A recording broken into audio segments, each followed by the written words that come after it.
নমস্কার, welcome to বাঙালির স্বর। দর্শকবৃন্দ, আজকের ভিডিওটি শুধুমাত্র হিন্দুদের জন্য। যে সমস্ত হিন্দুরা এখনো চোখ বুজে আছেন, এখনো অন্ধকারে আছেন, অথবা বালির নিচে মাথা ঢুকিয়ে দিয়েছেন, কান বন্ধ করে আছেন, চোখে কিছু দেখতে চান না, সেই সমস্ত সেকুলার কিংবা অন্য যারা হিন্দু আছে, দোগলা হিন্দু, তাদের জন্য আজকের ভিডিওটা খুব কষ্ট করে আপনাদের জন্য সামনে এনেছি। যারা কলকাতাতে রাস্তায় দাঁড়িয়ে গরুর মাংস খান, অথবা এপার বাংলার হিন্দুরা ওপার বাংলাদেশে গিয়ে গরুর মাংস খেয়ে বিবৃতি দেন, তাদের জন্য এই ভিডিওটা তৈরি করেছি। আপনারা কি অখুশি হচ্ছেন আমার উপরে, নাকি শুনতে চাচ্ছেন না? এই ভিডিওটি তাদের জন্য, সেই সমস্ত হিন্দুদের জন্য যারা খতনা করে নিয়েছেন, যাদের নাম শুধু হিন্দু নাম, বাড়িতে লুঙ্গি পরেন, বড় বড় বড়াই করেন, যারা ওপার থেকে তাড়া খেয়ে এপারে এসে সেকুলারিজম প্রকাশ করেন, যারা প্যালেস্টাইনের পতাকা উড়ান, তাদের জন্য এই ভিডিও। যারা ওপার বাংলা থেকে হিন্দু হওয়ার জন্য তাড়া খেয়ে এপারে এসে বড় বড় বাতেলা দেন, যারা নমস্কার ছেড়ে আদাব বলতে পছন্দ করেন, যারা মহাশয় না বলে জনাব বলতে পছন্দ করেন, তাদের জন্য এই ভিডিওটা বানিয়েছি। যারা মনে করেন যে ভাইচারা ইন্ডিয়ার কালচার, যারা মনে করেন মাইনরিটিরা কি মনে করে সেটা আমার কাছে বড় নয়, হিন্দুরা যারা মনে করেন গঙ্গা যমুনি তেহজিব এটা কম্পোজিট কালচার অফ ইন্ডিয়া, তাদের জন্য ভিডিওটা দেখা দরকার। যারা বলেন বিবিধের মাঝে দেখো মিলন মহান, এই ভিডিওটা তাদের জন্য। দর্শকবৃন্দ, যারা এখনো জেগে জেগে ঘুমাচ্ছেন অথবা অন্ধকারেই আছেন, যারা বলেন ওই যে কি যেন একটা বলেন আপনারা, কাজী নজরুল ইসলাম কি যেন লিখে রেখে গেছে, কাজী নজরুল ইসলাম লিখে তো বাংলাদেশে ঘুমাচ্ছেন, কি যেন লিখেছে আপনারা বলেন বারবার, একই বৃন্তে না কি কয়েকটা বৃন্তে, একই বৃন্তে কয়টা কুসুম, যেন দুটি কুসুম, একটা হলো কি যেন হিন্দু আর একটা হচ্ছে মুসলমান। হিন্দু তার প্রাণ আর মুসলিম তার নয়নমণি, আপনারা মিলিয়ে মিলিয়ে বলেন, বিভিন্ন পাবলিক মিটিং এ স্লোগান দেন। সেই সমস্ত হিন্দুদের জন্য এই ভিডিওটা তৈরি করেছি। একথা ভাববেন না আমি সুড়সুড়ি দিচ্ছি। বেঁচে থাকতে গেলে আপনাকে দেখতে হবে, চোখ খুলতে হবে, আপনাকে জানতে হবে। দেখুন ভিডিওটা ভালো করে শুনুন কি বলছেন। আলিয়া মাদ্রাসার স্টুডেন্ট, আমরা মাদ্রাসায় পড়াশোনা করি। আমাদের পড়াশোনা হচ্ছে মাদ্রাসায়। আমরা সকলে মুসলিম পরিবারের সন্তান, আমরা কেউ হিন্দু কিংবা অন্য কোনো ধর্মের বা অন্য কোনো পরিবারের সন্তান নই, আমরা মুসলিম পরিবারের সন্তান। আমাদের অন্যান্য উৎসব রয়েছে, যেমন রমজানের বন্ধ, আমাদের কোরবানি ঈদের বন্ধ।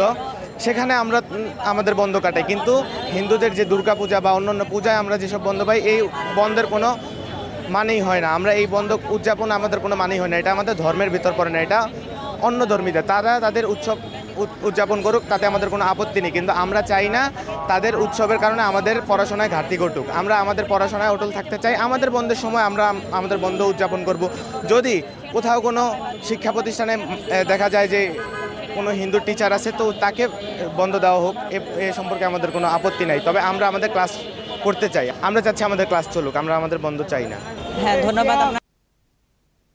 আপনারা শুনলেন, আমি এর অর্থটা বুঝিয়ে দেই যে আলিয়া মাদ্রাসাতে পুজোর ছুটি চলবে না, আমরা পুজোর ছুটি ভোগ করতে চাই না, কারণ আমরা মুসলমান। এই পূজার ছুটি ভোগ করা হারাম। এই পুজোর ছুটি হিন্দু কিংবা বিধর্মীদের জন্য, সেই ছুটি আমরা কেন ভোগ করব? আমাদের মাদ্রাসাতে কোনো হিন্দু কমিউনিটির কেউ নেই, ফলে আমাদের পড়াশোনা ঘাটতি হবে। আমাদের অন্য ছুটি আছে, ঈদের ছুটি আছে, ঈদে মিলাদুন্নবীর ছুটি আছে, রমজানের ছুটি আছে, আমরা সেগুলো ভোগ করব। আজকে যদি হিন্দুদের ছুটি ভোগ করতে হয়, তাহলে আমাদেরই ক্ষতি হবে। ফলে আমরা এই ছুটি কেন ভোগ করব? ফলে আমাদের আলিয়া মাদ্রাসাতে ছুটির আওতা মুক্ত করা হোক। আপনারা যদি ছুটির আওতা মুক্ত না করেন, তাহলে আমরা বৃহত্তর আন্দোলন করব। কি বুঝলেন? কারণ হিন্দুরা বিধর্মী, তাই এটা তাদের পক্ষে এই ছুটি ভোগ করা সম্ভব নয়। আবার একটু শুনুন। আগে আমরা দাঁড়িয়েছিলাম, আমরা হচ্ছে আলিয়া মাদ্রাসার স্টুডেন্ট এবং আমরা হচ্ছে মুসলিম। আমরা যেহেতু আলিয়া মাদ্রাসার ছাত্র, তাহলে এখানে কিন্তু মাদ্রাসা বলতে এখন বোঝাই যে ওখানে শুধুমাত্র মুসলমান ছাত্ররা, স্টুডেন্টগুলো ওখানে পড়াশোনা করে। ওখানে কিন্তু হিন্দু, বৌদ্ধ, খ্রিস্টান এগুলো কিন্তু ছাত্ররা পড়াশোনা করে না। তাহলে আমাদের দেশে বিভিন্ন সরকারি ছুটি রয়েছে, এর মধ্যে হয়েছে পূজা, তারপর বড়দিন, এগুলো রয়েছে। কিন্তু মাদ্রাসা ছাত্রগুলো তো এগুলো দরকার নেই। আমরা হচ্ছে মুসলিম, আমাদের বিভিন্ন ছুটি রয়েছে, সরকারি ছুটি রয়েছে, যেমন মহরমের আমাদের রোজা রয়েছে, সিয়াম আমাদের সাধনা করতে হয়। তাহলে এখানে যদি আমাদের একদিন ছুটি দেওয়া হয় সরকারি, এখানে যদি আমাদের এই ছুটিগুলোর বিপরীতে যদি আমাদের ওই ছুটিগুলো বাড়িয়ে দেওয়া হয়, এটা আমাদের দাবি নিয়ে আসছে। আর হচ্ছে এই ছুটি আমরা চাচ্ছি না। এই ছুটির পরিবর্তে, এই ছুটি চাওয়ার পরিবর্তে শুধু আমরা মাদ্রাসায় যাচ্ছি না, মাদ্রাসার জন্য না, এটা অন্য জায়গায় চালু থাকে, এটা আমাদের কোনো সুবিধা নয়। আমাদের দাবি হচ্ছে আমাদের এই মাদ্রাসায় এই ছুটি আমরা কার্যকর গ্রহণ করতে চাচ্ছি। আমাদের সম্ভবত আমরা জানি যে 6 দিন থেকে 7 দিন ছুটি রয়েছে। এটা আমরা চাচ্ছি না যে মাদ্রাসাগুলোতে আমরা এই ছুটি আমরা চাচ্ছি না। আমরা যেহেতু মুসলিম ছাত্র, আমাদের তো প্রয়োজন নেই। তো আমাদের যে এগুলো মহরমের বিভিন্ন পূজা, মহরমের যেমন সিয়াম রয়েছে, সেখানে আমাদের রোজা পালন করতে হয়। সেগুলো আমরা যদি এই পূজাগুলো, এই ছুটিগুলোর পরিবর্তে যদি আমাদের ওই ছুটিগুলো একটু বৃদ্ধি করতো, তাহলে আমরা খুশি হতাম।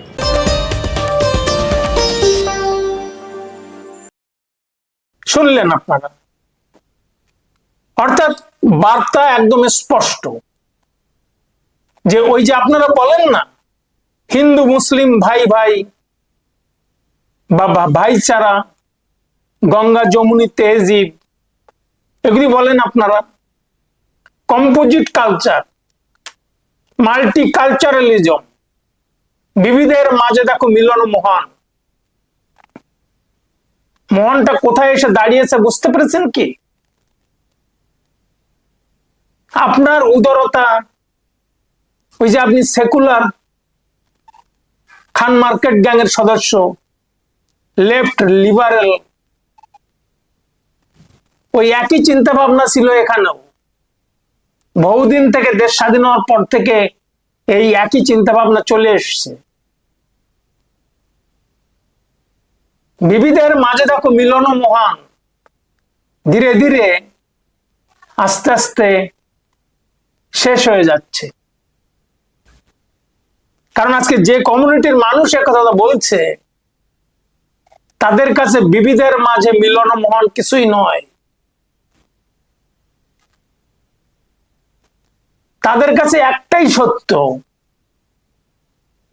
তাদের ধর্ম বাকি যা সেটা অ্যাকসেপ্ট করা সম্ভব নয়। তাদের ধর্মের বিরোধী সেটা। এটা আমার কথা, আপনারা তো মুখে শুনলেন। এবার তৃতীয় ভিডিওটি শুনুন। প্রজ্ঞাপন আকারে মাদ্রাসা খোলা রাখার জন্য সিদ্ধান্ত দেওয়া না হয়, তাহলে আমরা ইনশাআল্লাহ 24 ঘন্টা পরে বাংলাদেশের সকল স্কুল কলেজ মাদ্রাসাগুলো, হ্যাঁ, এবং সকল মানুষের প্রতি সকল মানুষই আমাদের এক কাতারে দাঁড়িয়ে গেছি যে আমাদের এই দেশে সবাই সাম্প্রদায়িক সম্প্রীতি বজায় রেখে ইনশাআল্লাহ আমরা চলবো। কিন্তু এখানে আমাদের একটা আপত্তি হচ্ছে যে সাধারণ ছুটির ভিতরে একটি ব্যতিক্রম করা হোক। সেটা হচ্ছে কি, আলিয়া মাদ্রাসাগুলো পূজার ছুটির আওতামুক্ত করা হোক। কারণ আলিয়া মাদ্রাসায় কোনো হিন্দু শিক্ষার্থী নাই। মাদ্রাসা দীর্ঘদিন বন্ধ থাকলে শিক্ষার্থীরা পড়ালেখা থেকে একটু বঞ্চিত হয়। তো আমাদের দাবি হচ্ছে আলিয়া মাদ্রাসা এই ছুটিটার আওতামুক্ত রাখলে আমাদের একটু সুবিধা হয়, বাচ্চারা পড়ালেখা করতে পারবে। এবং এটা ছাড়া দেশের সকল কিছু, ব্যাংক, বিমা অফিস, আদালত, যা যা আছে সব কিছু বন্ধ থাকবে, আমাদের আপত্তি নাই। বিগত সরকারের সময় মাদ্রাসায় কিছু শিক্ষক চাপিয়ে দেওয়া হয়েছে ভিন্ন ধর্মাবলম্বীদের, তাতেও কোনো আপত্তি নাই। পূজা উপলক্ষে যদি দু একটা মাদ্রাসায় যদি হিন্দু শিক্ষক থেকে থাকে তারা ছুটি ভোগ করবে, আপত্তি নাই। কিন্তু তাছাড়া সারা বাংলাদেশে যে মাদ্রাসাগুলো রয়েছে, এমন অনেক মাদ্রাসা রয়েছে, যেমন তামির মিলাদ কামিল মাদ্রাসা, দারুন আজাদ মাদ্রাসা, আল ফারুক ক্যাডেট মাদ্রাসা, এই সমস্ত মাদ্রাসায় একজন হিন্দু শিক্ষার্থীও নাই। তো সরকারের কাছে আমাদের বেশি দাবি নাই, একটাই দাবি, সেটা হচ্ছে যে আলিয়া মাদ্রাসাকে, হ্যাঁ, শুধু পূজা নয়, যে কোনো ভিন্ন ধর্মাবলম্বীদের ছুটির আওতামুক্ত রাখা হোক। যেমন কওমি মাদ্রাসায় কোনো ছুটি ভোগ করা হয় না। এই দাবিতে আমরা বিগত দীর্ঘদিন যাবত আন্দোলন করে আসতেছি। বিগত সরকারও কোনো আমাদের প্রাধান্য দেয় নাই। আমাদের বর্তমান সরকারের কাছে গত বছর আমরা দাবি করেছি, এই বিষয়ে কোনো কিছু হয় নাই। আজকে আমরা প্রধানমন্ত্রীর কার্যালয়ে গিয়েছি। আপনারা শুনলেন, স্পষ্টভাবে প্রতিবাদ আন্দোলন শুরু হয়েছে। কোনো না কোনো ভাবেই হিন্দুদের যে পূজার ছুটি, সেটা আলিয়া মাদ্রাসাতে আওতামুক্ত করতে হবে। মাদ্রাসাতে কোনো পুজোর ছুটি চলবে না, কারণ এটা শরিয়া বিরোধী। ইসলামী যে আদব কায়দা সেটা বিরোধী। অর্থাৎ ধর্ম যেখানে বাধা আছে সেখানে পূজার ছুটি চলতে পারে না। আপনি হয়তো বলবেন যারা সেকুলার তারা তো সঠিক বলেছে। যারা সেকুলার দোগলা, যারা এখনো ঘুমিয়ে আছে,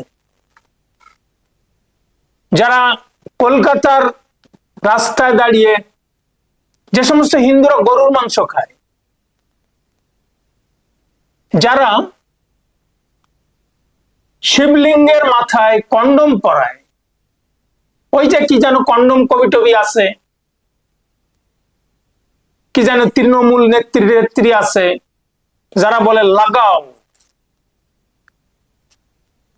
হ্যাঁ, ওদের কথা বলছি। যারা বলে যে হিন্দু ধর্ম এ ওয়ে অফ লাইফ, যারা বল্লা কালী মন্দিরে পাঠা বলি বন্ধ করতে কোর্টে যায়, বুঝতে পারছেন আমি কাদের কথা বলছি দর্শক বৃন্দ? যারা বলে যে ইকো ফ্রেন্ডলি রাখি পড়তে হবে, যারা হোলিকে বলে যে জল দূষণ হচ্ছে, বাজি ফুটালে যারা বলে শব্দ দূষণ হচ্ছে, জাল্লিকাটুকে যারা বলে নিষ্ঠুরতা, মকর সংক্রান্তিকে যারা বলে পাখি মারা যাচ্ছে, গর্ভচৌথকে বলে যারা রিগ্রেসিভ,